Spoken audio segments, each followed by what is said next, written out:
Hello viewers, আমি এখন আছি টাঙ্গাইলে। আর এখানে তৈরি হয় বাংলাদেশের বিখ্যাত তাঁতের শাড়ি। আজকে আপনাদের দেখাবো এক টুকরো সুতো থেকে কিভাবে সুন্দর একটি তাঁতের শাড়ি তৈরি হয়, আর কথা বলার চেষ্টা করব এখানকার একজন তাঁতির সঙ্গে।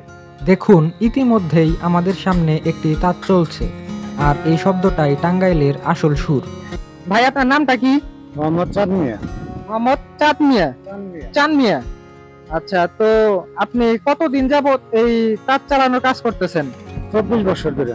আপনি 24 বছর যাবত এই তাঁত চালানোর কাজ করতেছেন।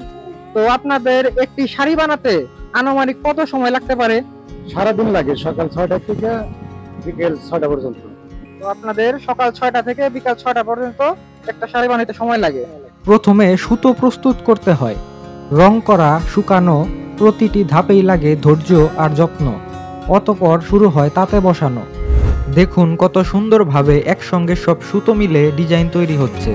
এটা পুরোপুরি হাতে তৈরি, তাই শাড়ির দাম একটু বেশি হলেও এর সৌন্দর্য অনেক আলাদা। তো ভাই, এই কাজ করে কি আপনারা ভালো আয় করতে পারেন? হ্যাঁ, মোটামুটি চলে আর কি। মোটামুটি চলার মতো আয় হয় আর কি। তো এই কাজটা যদি ভবিষ্যতে টিকিয়ে রাখতে হয়, মানে এটা তো একটা বাঙালির ঐতিহ্য, তাই না? তো এই কাজটা টিকিয়ে রাখতে হলে আমাদের কি করার প্রয়োজন? প্রয়োজন অর্থনৈতিকের সমস্যা বেশি, তো এই কারণে। আচ্ছা, যদি এটা আরো ভালো আয় হয় তাহলে আপনার ভবিষ্যতে এই কাজের চাহিদা আরো বাড়বে। এটাই আমাদের দেশের ঐতিহ্য, টাঙ্গাইলের শাড়ি। বিয়ে, ঈদ, পূজা সব উৎসবেই এই শাড়ির কদর অনেক বেশি। ভিউয়ার্স, এভাবেই তৈরি হয় টাঙ্গাইলের বিখ্যাত তাঁতের শাড়ি। ভিডিওটি আপনাদের কেমন লাগলো অবশ্যই কমেন্টে জানাবেন, এবং ভিডিওটি ভালো লাগলে লাইক কমেন্ট করতে ভুলবেন না। ভালো থাকবেন, আল্লাহ হাফেজ।